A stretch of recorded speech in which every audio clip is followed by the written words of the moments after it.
if I told you the signs were there all along, hidden in plain sight? The fear in her voice, the urgency in her tone, the trembling hands as she pulled out her checkbook. It all seemed like something any loving grandparent would do for a grandchild in trouble. But what if the person on the other end of the phone wasn't her grandson at all? What if everything she believed in that moment, everything she felt, was a carefully constructed lie? If you're over 60, this could change how you see the next 10 years of your life, because the people who fall victim to grandparent scams aren't gullible, and they aren't foolish. They are kind, trusting, and loving. And sometimes, that's all it takes for someone to take everything from you. So how does it happen?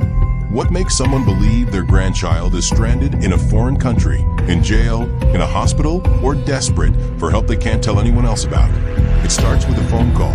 Sometimes it comes in the middle of the night, when your mind is groggy and your heart is more open. Grandma, it's me. I'm in trouble. Please don't tell Mom and Dad. I need your help. That's all it takes to trigger a flood of emotion. You hear their voice or something close enough to it, and your protective instincts take over. You want to help. You need to help. And the scammer knows that. They count on it. By the end of this video, you'll know exactly what to watch for and how to respond with love and grace when someone you care about becomes the target of this emotional manipulation.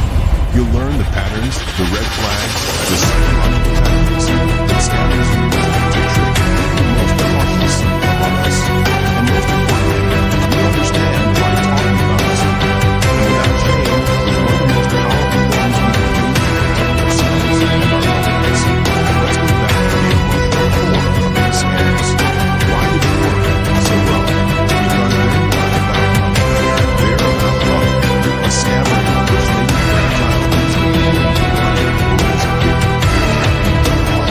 Then these phrases that tell you, or I'm embarrassed, or I don't know. These phrases isolate the victim of the emotional damage. They create a private stage bump.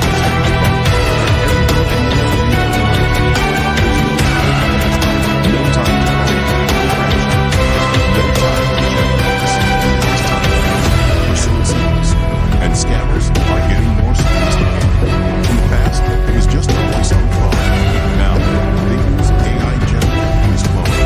All they need is a sample of your grandchild's voice on social media, a voicemail, or a video.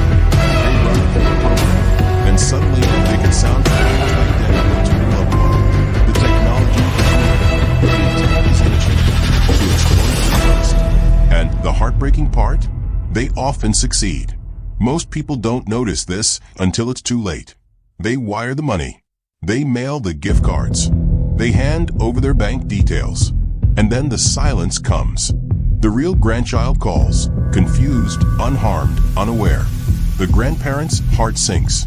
Shame sets in. And they rarely tell anyone because they're embarrassed. They think they should have known better.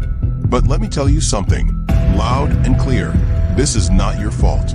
Love is not a weakness. Caring for someone should never be something to apologize for. This is where we need to pause and really understand the emotional toll this scam takes. It's not just financial. It's not just a matter of losing a few hundred or even a few $1,000s. It's the emotional aftermath, the broken trust, the questioning of one's judgment, the fear that maybe they're no longer as sharp as they used to be.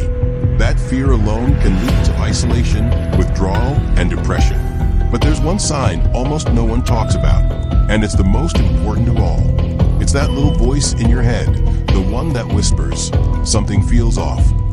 We are so conditioned to override that voice. We don't want to seem suspicious or unloving, but that quiet instinct is often our best protection. When a story doesn't add up, when urgency is being forced on you, when you're being told to keep secrets, that's when you pause. That's when you breathe. That's when you ask questions. Let's break down the typical scam step by step so you can recognize it if it ever happens to you or someone you love. Step 1. Call time. It's either a blunder or a strange error. The person on the line says something very close. Get you to fill in the blanks. If you respond, is that your job? Yes. And continue to create using the video. Step 2.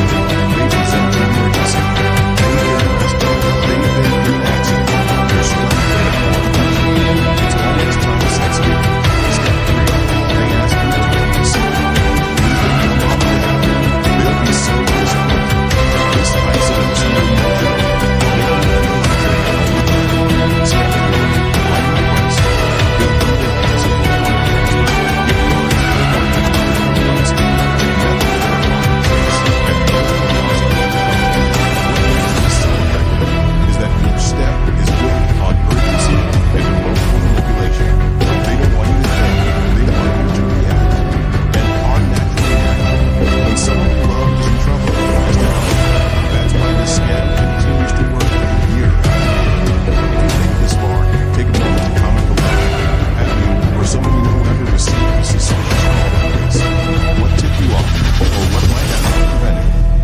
here's something you might not expect.